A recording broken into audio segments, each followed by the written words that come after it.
Good evening, everybody, and welcome to RAMP, Real Access Motivates Progress, live Wednesday night podcast. We have such a great show for you today, so we're not going to do much introduction, but I can't wait to talk to United Spinal Association, and they're going to be talking about all the amazing stuff that they do nationally and across the country, as well as we'll be talking about the role on the Capitol that'll be happening in June.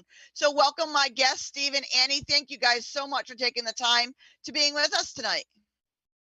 Thank you for having us. Glad to be here. Yeah, I'm so excited to talk to you guys tonight because you guys do such amazing work, and I'm so glad that I connected with you guys this year during the pandemic. So let's start with you, Steve. Tell everybody who you are and what you do.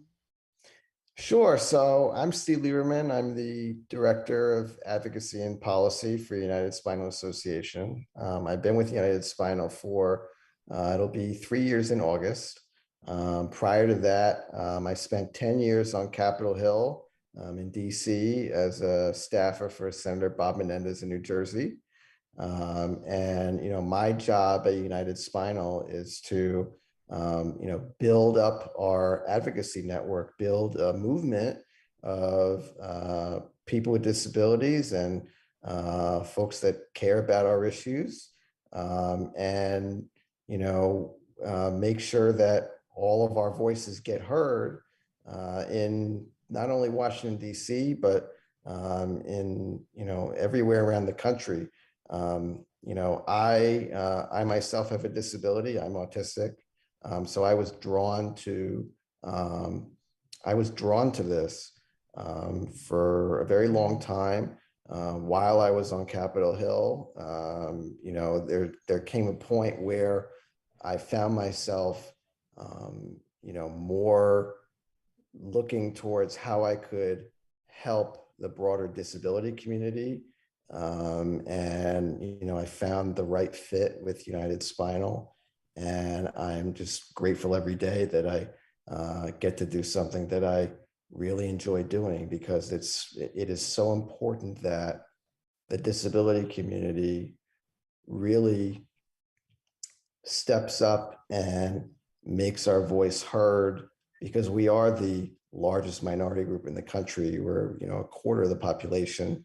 And from my time on Capitol Hill, I saw that, the amount of correspondence, the amount of meetings, the amount of pressure that would come in from the disability community was not at all equal to what our place in the population is. So I found it so important to make sure that I do what I can to educate and to build up our advocacy and organizing strength across the country, because disability is present in every community, and it's time we started making our voices heard in a way that recognizes that. Yeah, it's so true. You say that we are the largest minority in this country. We're also the only minority that anyone can join at any time. Anybody could become part of this amazing community. I mean, like everybody knows my story. I became part of the spinal cord history 8 years ago in 5 minutes. This could happen to anybody. So having a joint force and having our voices heard is so important. Annie, why don't you tell everybody a little bit about you and what you do for United Spinal? All right. Thank you, Tina. Yes, my name is Andrea Strite. I go by Annie. And I've been with United Spinal for a little over a year and a half now. And I have a disability. I've been a power wheelchair user for almost 17 years now. I had a diving accident. Again, a split second, and I became a member of the disability community. And I have C5 quadriplegic. And my position at United Spinal, I'm the grassroots advocacy manager. And what I do is I manage our grassroots advocates that are all over the US, and I help support our district mobilization initiative with Steve. I really help provide communication support for the advocacy and policy department relaying a lot of information from national to our advocates all over. And I'm really working on expanding our social media presence and increasing engagement and collaboration with all of our advocates. And United Spinal kind of came around. I always said I was an advocate before I even knew I was an advocate. I did a lot of speaking, motivational speaking, and I'm an author. So I did a lot of events with children.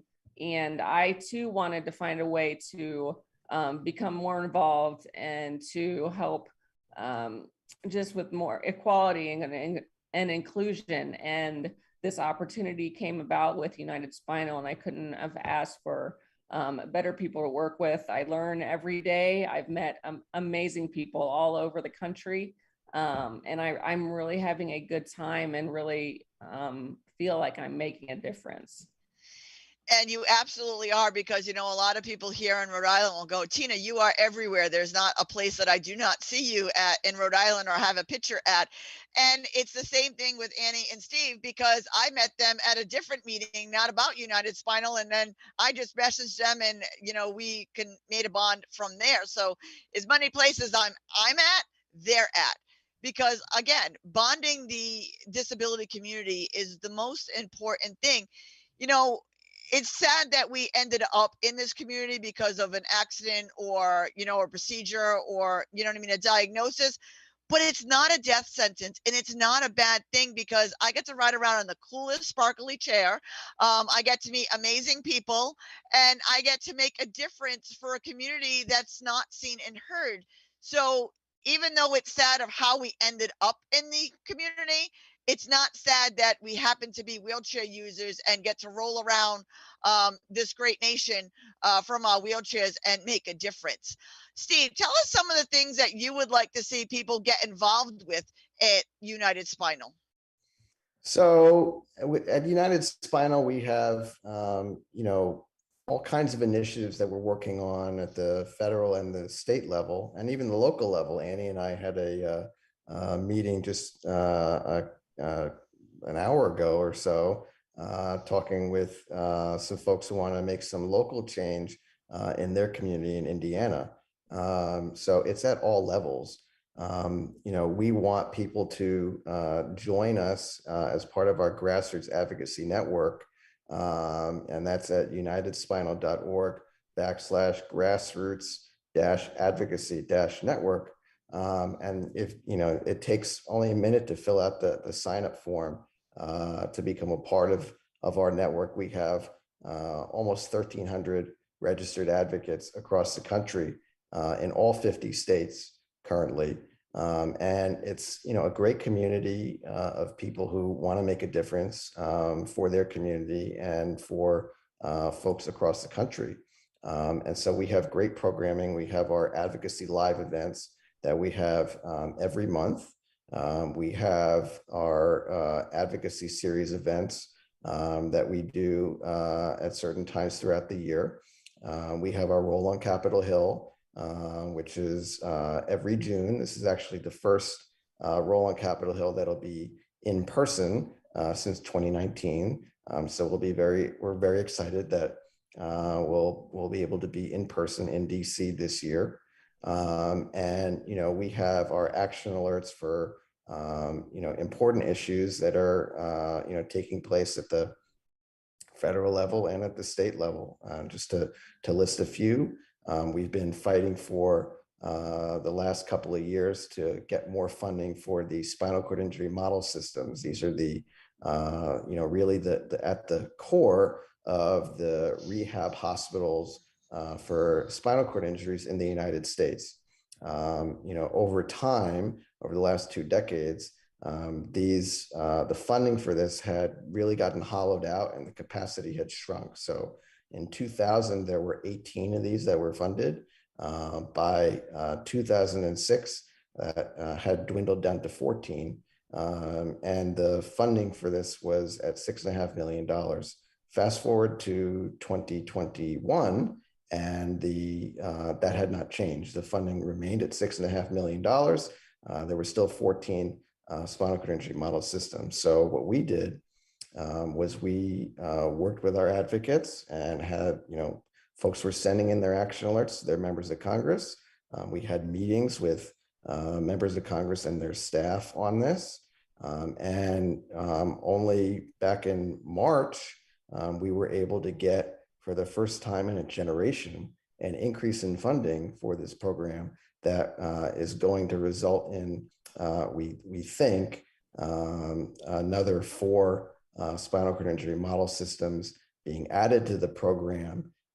So we're going to be back up to the capacity we had at the turn of the millennium. And, that's going to result in more people in more states being able to access the premier rehab that comes with being in a model system. And so for New England, this is because this is a competitive application process.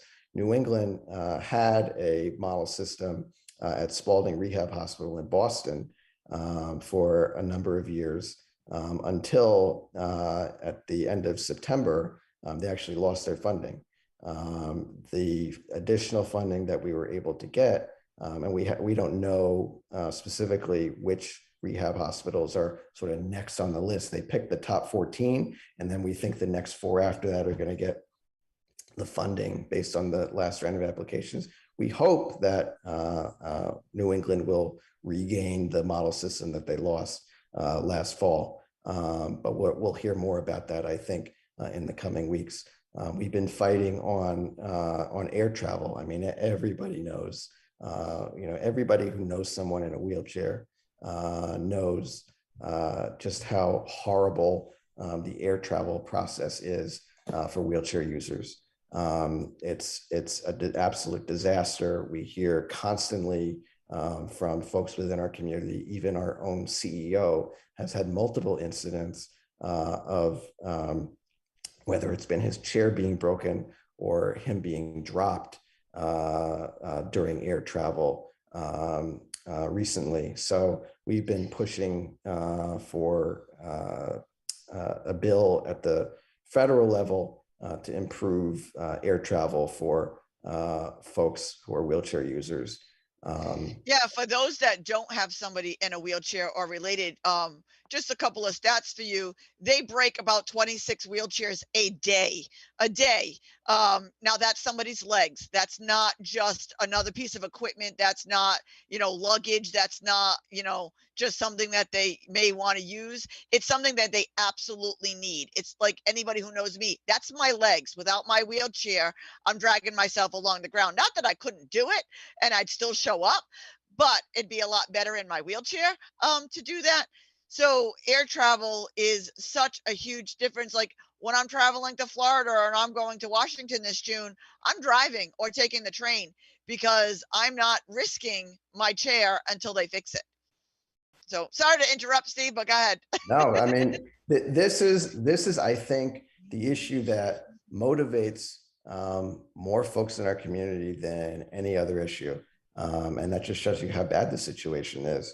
It's, more so than the ADA, more so than the threat to the repeal of the ACA. This got the most responses of anything we've done over the last several years.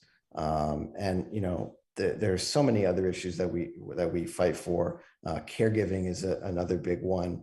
We want to make sure that everybody is able to live in the community, with independence, and the funding is not there currently to allow for so many folks who are currently on wait lists to have Medicaid, home and community-based services that would allow them to have the caregiving that they need in their own home. And there's so many people who are forced into institutional settings like nursing homes where they don't want to be, and they really don't belong. And we saw during the worst of COVID that so many of these nursing homes and institutional settings were death traps for the disability community. At one point,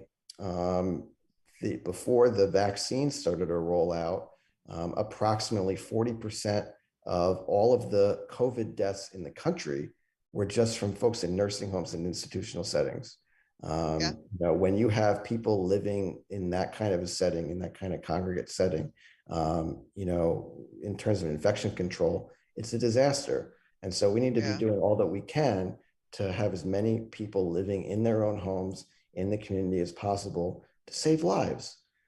Yeah, it's so true. I mean, there's so many, like you said, caregiving and transportation, housing is another one. What people don't realize is just because we may be paralyzed or we might be in a wheelchair, many of us live home alone in our own house, out and about in the community, and that's the way we choose it to be because we can take care of ourselves. Like I take care of myself fully. You know what I mean? My legs don't work, my mouth and everything else sure does. Trust me. So there's so much that we can do that people don't realize the support and everything that we need to go along with that. And then, when you're talking about housing and getting around, you're talking about emergency preparedness, and making sure that when we're in a building or, they happen to stick us in a high rise and they put us on the 9th, 10th, 11th floor and a fire breaks out and the elevator goes down, how do you think we're getting out? You know what I mean? So like you need to have those in place. Annie, what are some of the big things that you're working on right now? Well, right now, as Steve had mentioned before, we have an advocacy live that we co-host every month. We have it. It is the third Tuesday of every month. And that is just when we have advocates from all over the country come in to this Zoom virtual live event.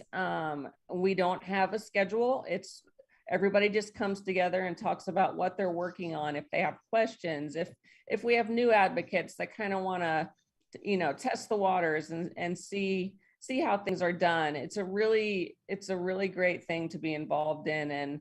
And, we've had quite a few advocates show up for each one, and the discussions are going well, and it's bringing in new ideas, and it's just another opportunity to meet other advocates all over the United States.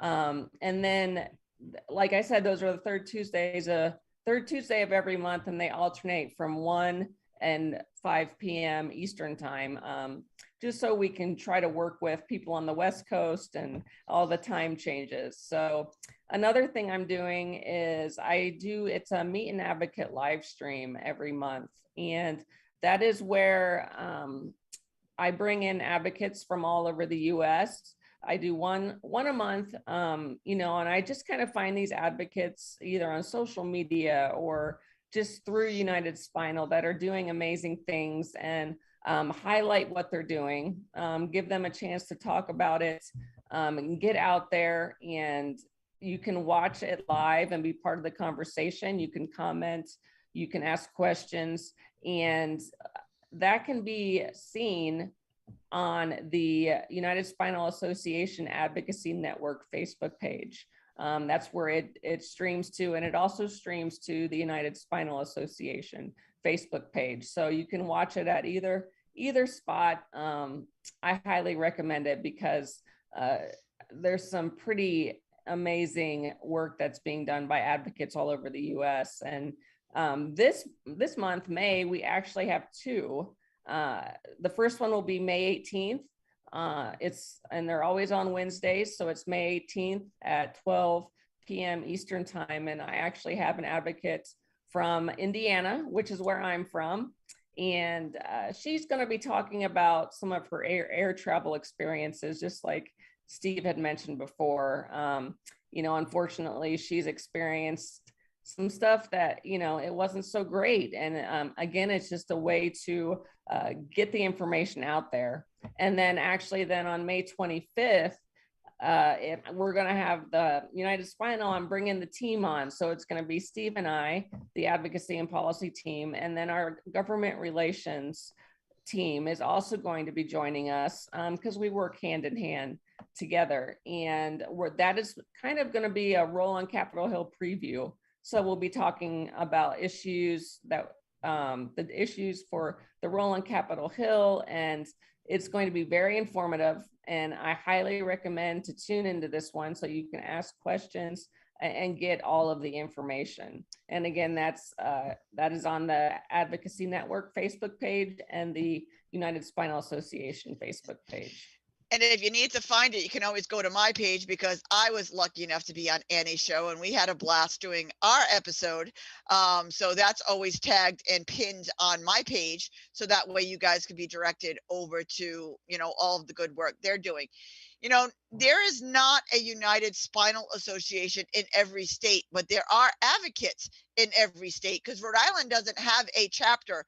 But anybody who knows me, we're going to be making a chapter here in Rhode Island, because, I'm here and I need something to do because I get bored, right?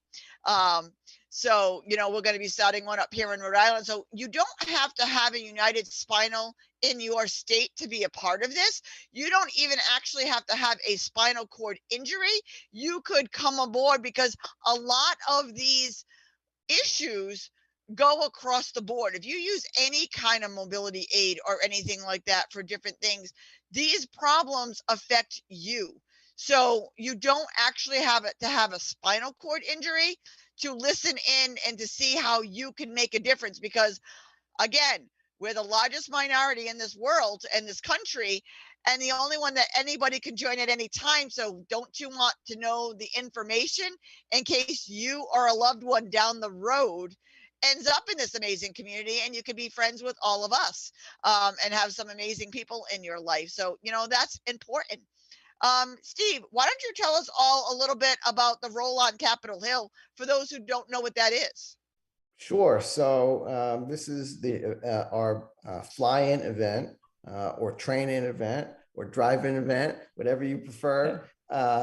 This is the event that we hold every year in DC, where we bring together advocates from across the country, and we talk about the issues that we're going to discuss.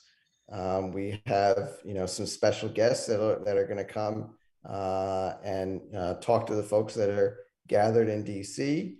And then we're going to go to Capitol Hill and meet with our members of Congress, with our senators, and talk about the issues that are important to our community.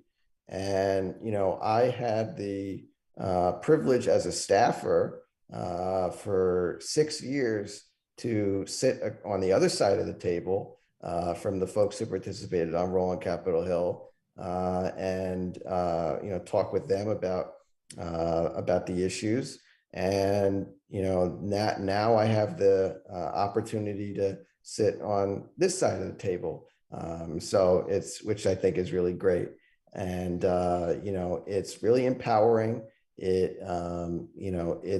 means so much to raise your voice and be heard. I define advocacy as follows. It's about communicating a need to a person in position to help, who may not otherwise be aware of that need if you don't speak up.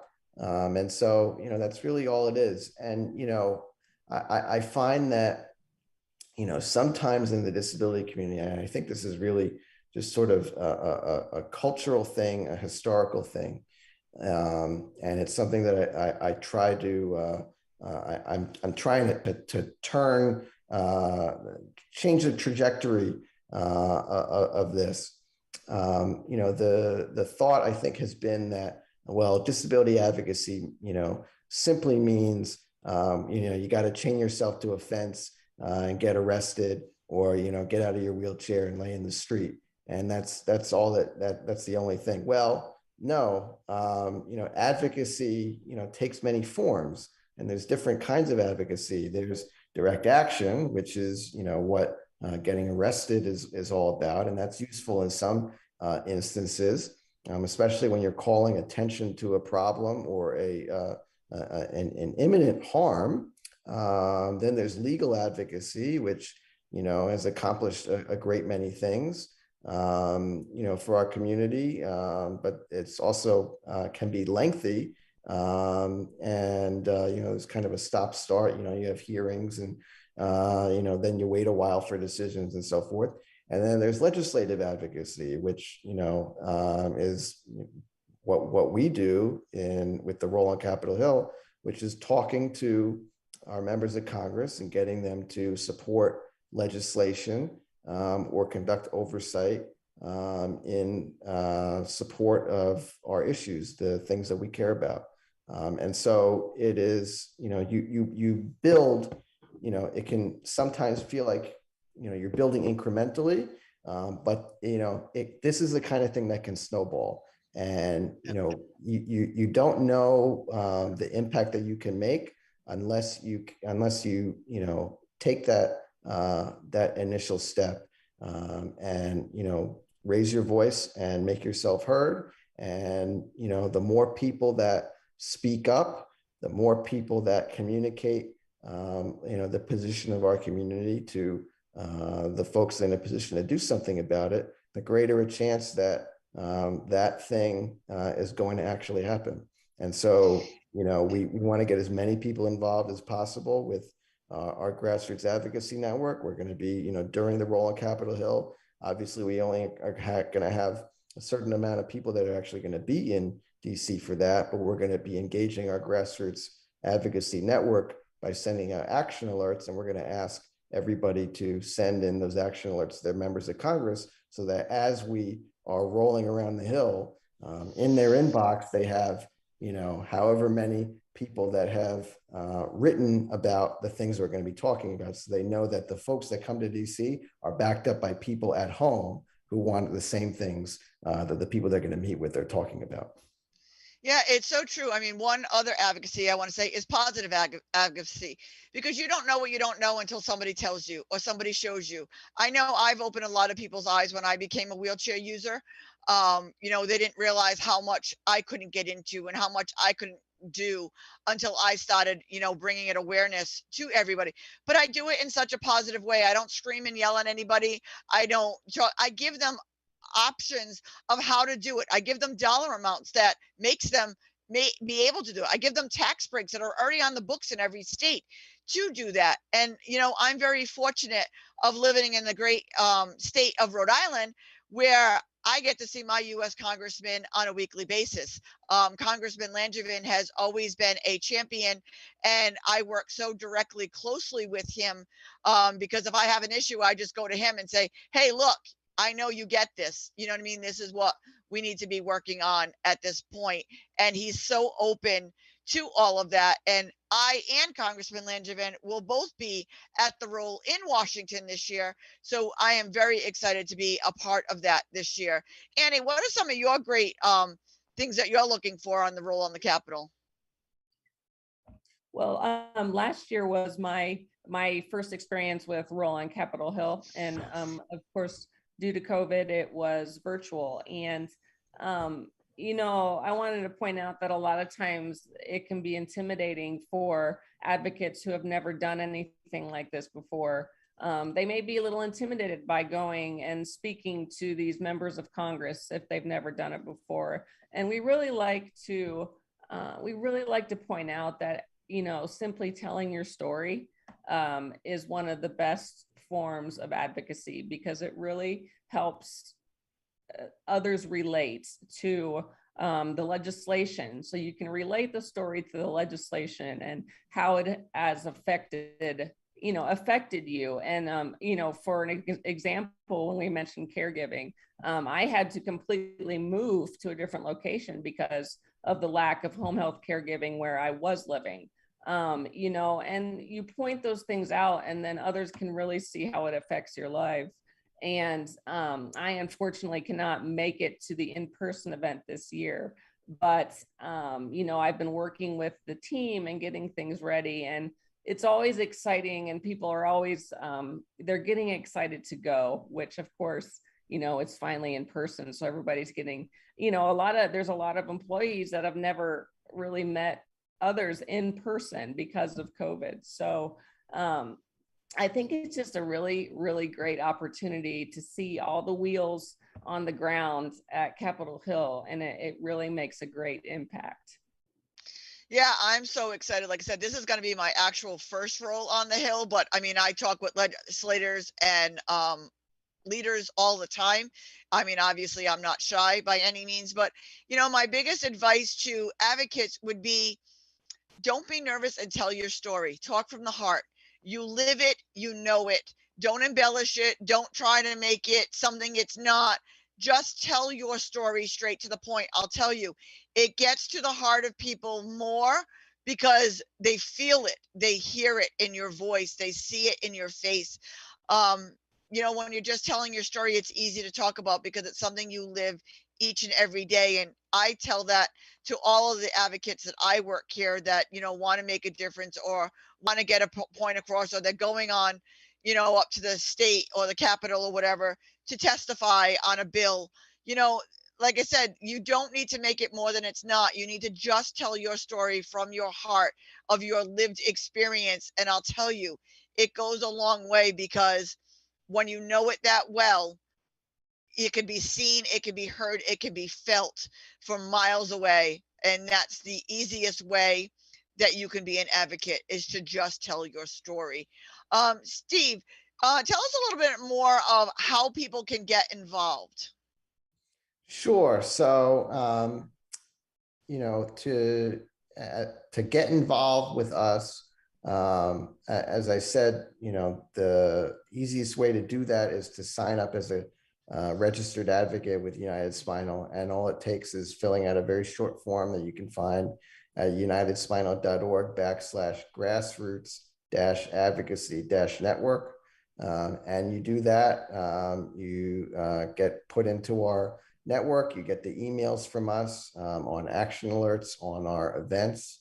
And you can get involved not just with us, but if you have a chapter where you are, you can get involved with the chapter. You can get involved with whoever's running the show in terms of advocacy in your state. One thing that we really want to emphasize is that you don't have to have a chapter in your state in order to do something and make a difference. So one thing that United Spinal is doing is, regardless of whether we have a chapter or not, we are designating a point person, state advocacy coordinator, which you are, Tina, in Rhode Island. Thank you. And we're committed to making sure that regardless of where folks are, because we know that disability is present in every community, we want to encourage that. We want to help folks advocate for themselves, for the folks in their community, to make sure that people with disabilities are able to live full and independent lives, regardless of where they are. And I just want to back up quickly to talk about the power of stories. I frequently say, reflecting on my time on Capitol Hill, that stories are the most powerful currency, the most valuable currency on Capitol Hill, because of all the things that congressional offices can do with them. Congressional offices love stories. They're always looking for stories because they can use stories in a variety of different ways. They can include them in speeches that they give in the House or the Senate. They can include them when they're in committees and they want to ask questions of various people that are testifying, whether they're from the administration or wherever. They include those in those questions. They are always looking for events to do back home. If you share your story, they may call you up and say, hey, do you want to appear with the congressman or the senator at this event to talk about this issue? So, sharing your story is, so important. And, it only deepens the relationship, between that congressional office and our community. And so that's why it's so important to share your story. And it's so funny because I'm going to share a quick story of sharing my story. Is I share my story. Everybody knows my story. Well, I was at an event and I heard somebody talking about this 4-time cancer survivor who's had 4 major strokes and 2 heart attacks, and she had positively advocate. They were talking about me. I'm like saying, I want to meet this person because her story sounds like mine, and they were actually telling my story because my story is so well told to so many people. So I said, can I have that person's contact, because I would love to get in touch with them. And they gave me my name back. So it was me that they were talking about, which was really funny. So your story does go a long way, and sometimes it comes full circle and gets right back to you, because I wanted to meet this great advocate that was me. So I thought I was a little cool, that it comes all the way around. But I mean, it just goes to show you that telling your story does go a long way, and, meeting the right people. And I'll tell you, join some of these meetings, because you are meeting people across the country on these meetings, and they're not just about, federal or, laws that are going to take a couple of years to change because it's at a higher level. We were talking about parking at one of the last meetings, and what they were doing in Colorado is different than what they're doing in Denver, and what they're different doing here in Rhode Island. So we're taking different pieces of what works and what doesn't work, and we're putting it together to, trying to make all states the same, or somewhat similar to the states the same. So being part of these meetings that they have once a month, or, listening into Annie's meet an advocate, you're meeting people who are where you're at, who want to make the changes you want to make. And like I said, they could be a champion at something in California while we're a champion in something over here in Rhode Island, and we can meet somewhere in the middle to help all the states in between. So that's what it's all about, meeting incredible people and making a difference together, because none of us are going to change this by ourselves. We need each other. We need to work with each other. And I mean, as we always say here in Rhode Island, everybody knows a guy. I mean, we're a small state. You can get from one end to the other in 45 minutes. Somebody somewhere knows the same person, and everybody knows a guy that does something. Let's make it that way across the country. Let everybody know a guy across the country that can fix a problem, that will help and will benefit everybody in the long run. Annie, tell us a little bit more of, your experience of meeting these incredible people. It's probably my favorite part of what I get to do. And through Advocacy Live and these live streams, we've met advocates from Hawaii and Alaska, and I get to talk with advocates in California, and it just really, it opened my eyes to, I knew this community of people was incredible, but after working with United Spinal and seeing all of this and hearing everything that's being accomplished and the time and dedication that these advocates put in, it really pushes me to want to continue to do more. And I love highlighting the work that these advocates do, because it's important. And I want to get it out there, and I want others to see that it's possible. My 2 words for advocacy is persistence and transparency. You got to be persistent. It can be a long process that can be frustrating at times, but that's what this community is here for. And transparency, the more transparent you are about your own story, your own experiences, the better you can maybe relate to others out there and bring them in and make them feel at that comfort level to become, to being more involved, because it really does make a difference. And I just truly enjoy, it's just my live streams are just a really, relaxing 20 to 30 minute lunchtime conversation.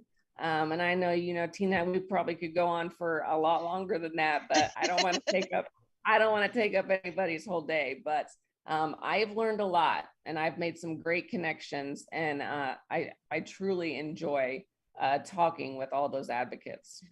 Yeah, and it's incredible what people need to know, and they may not if they're not in this community, is every spinal cord is different.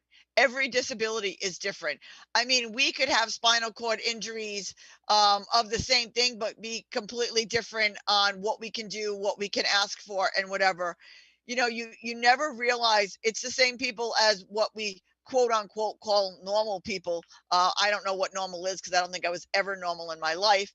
But, you know, everybody's different. If everybody was the same, this world would be a boring place. But meeting 20 different people with spinal cord injuries, it's going to be a different level of injury. It's going to be a different level. So you learn something new for every person that you meet. And that to me is the most incredible thing out there, because I may be in the disability community, but I don't know everything. You know, I learn something new from somebody every day. And that to me is what makes the incredible people, because I like to learn about everybody, and to learn about a different disability every day, or a different level, or a different treatment that may be out there, or a different way of doing things. When I ever showed somebody how I transfer into my bed, I thought I was going to give my PT and OT an absolute heart attack. They're like, you can't do it that way. I'm like, but it works for me. You know what I mean?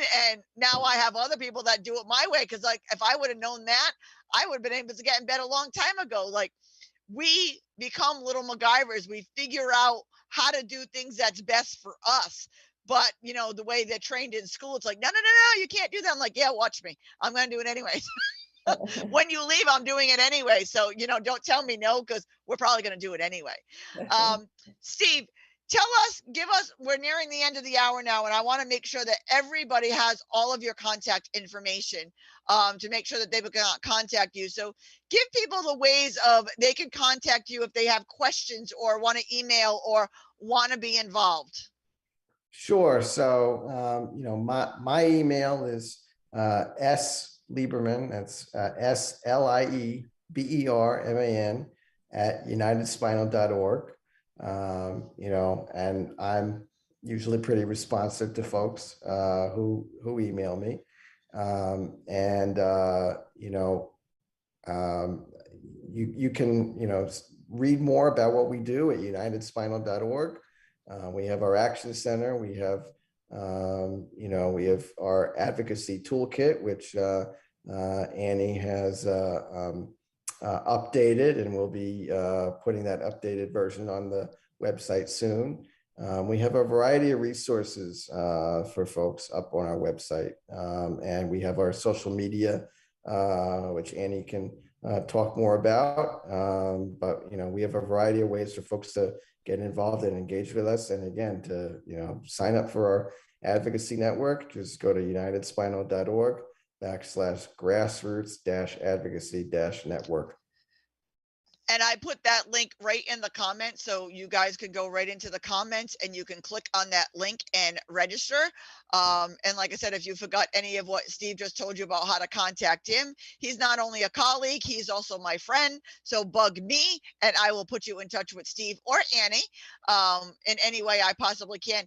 Annie, give out your information if there's an incredible advocate out there that would love to be highlighted on one of your afternoon conversations. All right. You can contact me at AStreit. It's ASTREIT @unitedspinal.org. Or you can also email advocacy@unitedspinal.org, and you know, that'll go to all of us. And again, for social media, you can find us on Facebook at United Spinal Association Advocacy Network. And that is where I do the live streaming. And there's also just the United Spinal Association Facebook page. So they're two separate ones. So I just want everyone to be clear on that. So specifically, if you want the advocacy network, it's United Spinal Association Advocacy Network. So that is where you can find all of the information. You can also contact me through the social media. And like Tina said, I'm always looking for recommendations. If you're interested in being a guest, I'd love to hear from you, and we can talk and set up a call and see what you have going on. And also, if you want to watch some of the previous live streams, we load all the recordings onto the website. So if you go to unitedspinal.org and under the Your Rights tab, you just go to Advocacy Network live streams, and you can go through and view all of the past live streams. Tina's will be on there if you want to watch hers.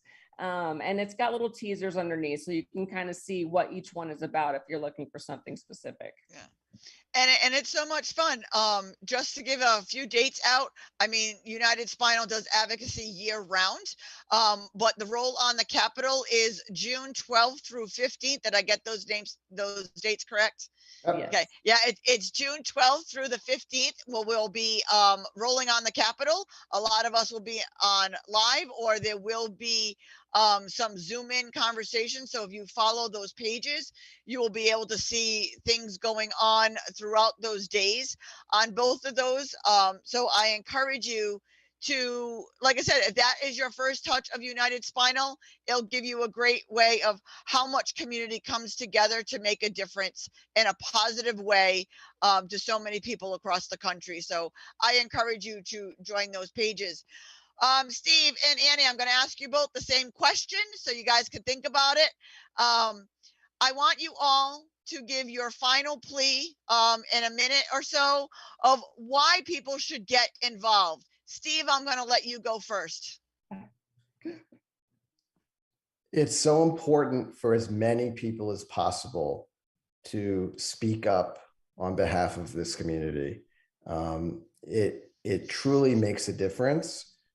Every person that does speak up, but by everybody collectively speaking up as one, it only amplifies that message and makes it more likely that the people that are in a position to do something about the problems that our community faces are going to do something about it. And so by standing together, by banding together, we can collectively make a difference on behalf of this community and on behalf of everybody. So please get involved, get as many people as possible involved, and we will make a real difference. Yeah, Annie, your turn. All right, 1 minute. Let's see. I think becoming involved is so important, and I know I have a voice, and I know what needs to be done, and I know there's people out there that may not have a voice. So it is so important to get involved, to not only to support the community, but to support those who do not have a voice. And you're going to be surrounded by people who understand you, who understand spinal cord injuries, spinal cord disorders. It's an amazing group of people that know how to adapt, that work hard. And you got power in numbers. So we want to keep growing this network. We want to keep making a difference. We want to keep our voices heard. And we can do that by continue to grow. I mean, because you can't ignore all those voices. Yeah, we're hard to ignore because we'll accidentally run you over if you do ignore us. So just, throwing that out there as well. But it is UnitedSpinalAssociation.org. Go on to all of their social media. You definitely want to get in touch with Steve and Annie because they're incredible people to talk to. Thank you guys so much for taking the time tonight, for being a part of this show and getting the word out there. And remember, June 12th to the 15th, we'll be doing the roll on the Capitol. So that is coverage you are going to want to see. So make sure that you are tuning into their pages and my pages because it will be all over the place. But again, UnitedSpinalAssociation.org. Make sure you're contacting them, and you do definitely want to meet Steve and Annie because, like I said, they're not only my colleagues, they're also my friends. So thank you both so much for joining the show tonight and taking the time and spreading awareness for this great organization because I'm so excited to be part of it. Thank you very much for having us. Thank you. And I want to take a moment to invite everybody back with us next Wednesday night, same time, same channel. We will be talking to home mobility pros. They do the gut work to your house to make it fully accessible, whether it's your bathroom, your kitchen, your bedroom, or wherever you go. This is a company I highly stand behind, or sit behind, or roll behind, or however you want to put it. But it is definitely a company you are going to want to hear all about, and all of the grants that we have here in Rhode Island to help make these projects affordable and reachable for those who need it. So join us right here next Wednesday night at 7 o'clock for Home Mobility Pros. And as I always say and leave you with, don't just sit there, make a difference. Have a great night, everybody.